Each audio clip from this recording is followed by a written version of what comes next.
Hi, my name is Linda Cirulli-Burton, and welcome to this channel named Above the Battleground ACIM. Today, the topic that I wanted to handle was judgment. Not judgment as using our thoughtful analysis to come to some sort of a decision. No. Not that kind of judgment, but instead, judgment is condemnation. And unfortunately, I'm going to have to use a personal story about someone I love. Anyway, Above the Battleground is based on the teachings of a spiritual self-study path known as A Course in Miracles. I've been a student of A Course in Miracles since 1992. And over this past year have felt the urge to share some of the lessons and some of the insights in order that they would go deeper within me and very possibly be of some benefit to you.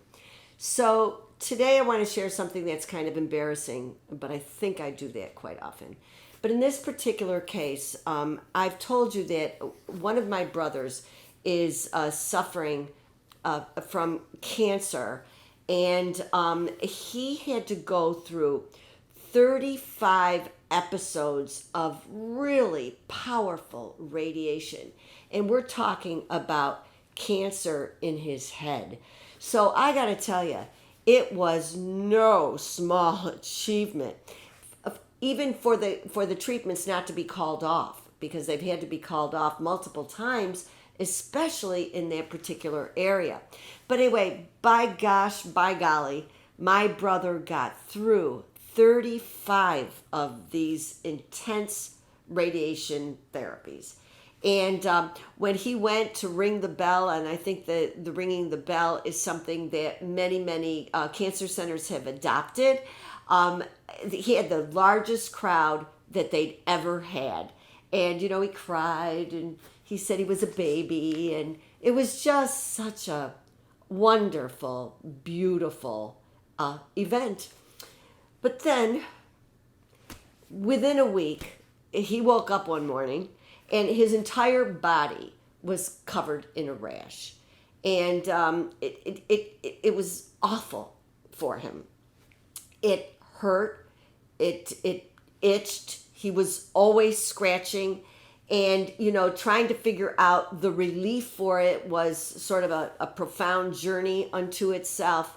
And it took a while for the special cream that could work on him. One of those things where it got delayed and blah, blah, blah. And anyway, the long and the short of it, it was a mess. And my brother was a mess. And negative, sad, down, all those things that we are when we're traumatized by fear. So what happened was that I did what a lot of people do. I started to talk about him, of course, behind his back. And I would say, he's got to have a positive attitude. If he's not careful, his attitude is going to kill him. He needs to look on the bright side. He needs this. He needs that, blah, blah, blah. Now, I've been at this for quite a few years, right? So I knew better. And by that I mean that when I was going into the judgment or the condemnation, there was a different way I could have handled it, because I knew what I was doing was hurtful.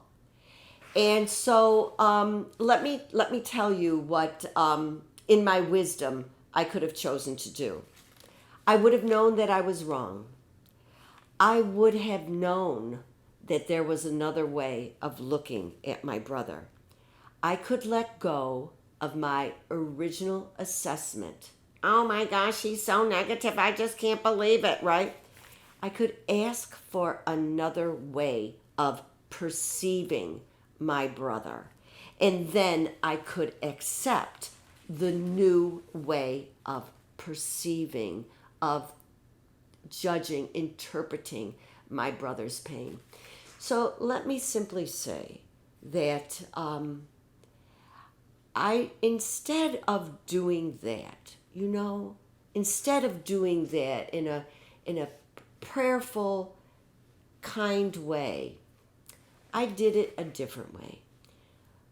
So very recently, I woke up one morning and half my eyeball was red. And, okay.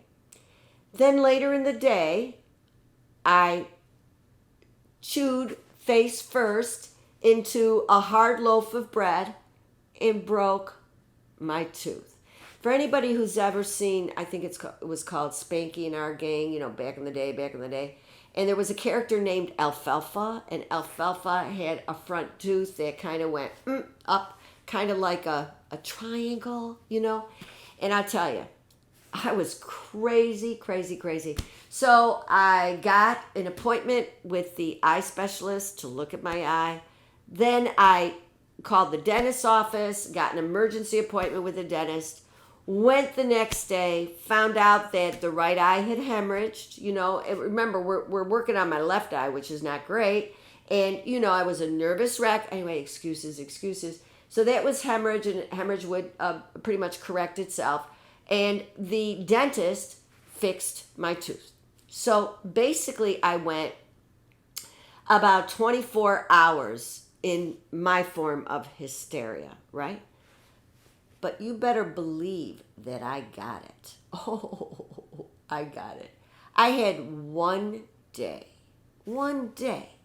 of super problematic things happening to my body. And my brother, he's been going month after month after month. So, what I had done, and this is very important, and I do want to share this, because I knew that my condemnation of my brother was wrong. What I did is I punished myself. That's what I did. I punished myself. Instead of going through the steps where I could find another way to look at my brother. Instead, I punished myself. But then I did get it. And this is what I got. How about a compassionate perspective? My brother Dan and I were both the same. We're the same. Both of us are in need of healing. Both of us are either extending love or looking for love. Both of us have identities as part of the sonship, the Son of God. We are the Son of God. He isn't any different than I am. He can act or speak foolishly. I can act and speak foolishly. It has no impact on the pure identity that we share as the Son of God. So, I really got that lesson. Offer forgiveness. See him no different than myself. And after I knew it and I got it, and now I want to share a reading from A Course in Miracles. Bear with me. It's a paragraph, but it's really very meaningful. And it comes from chapter 22. And it says, "Let not the form of his mistakes keep you from him whose holiness is yours. Let not the vision of his holiness, the sight of which would show you your forgiveness, be kept from you by what the body's eyes can see, and I might add what the ears can hear. Let your awareness of your brother not be blocked by your perception of his sins and of his body. What is there in him that you would attack except what you associate with his body, which you believe can sin? Beyond his errors is his holiness and your salvation. You gave him not his holiness, but tried to see your sins in him to save yourself. And yet his holiness is your forgiveness." So, I want to suggest this. If we use judgment as condemnation, then we are in the wrong mind, basically punishing another human being or other human beings for their sins. But what we do is we make mistakes. And I made a mistake judging my brother and punishing me. And I went back to the mountaintop and I got it. Compassion rules. So thank you so much for being with me and letting me expose my dark stuff. Thank you.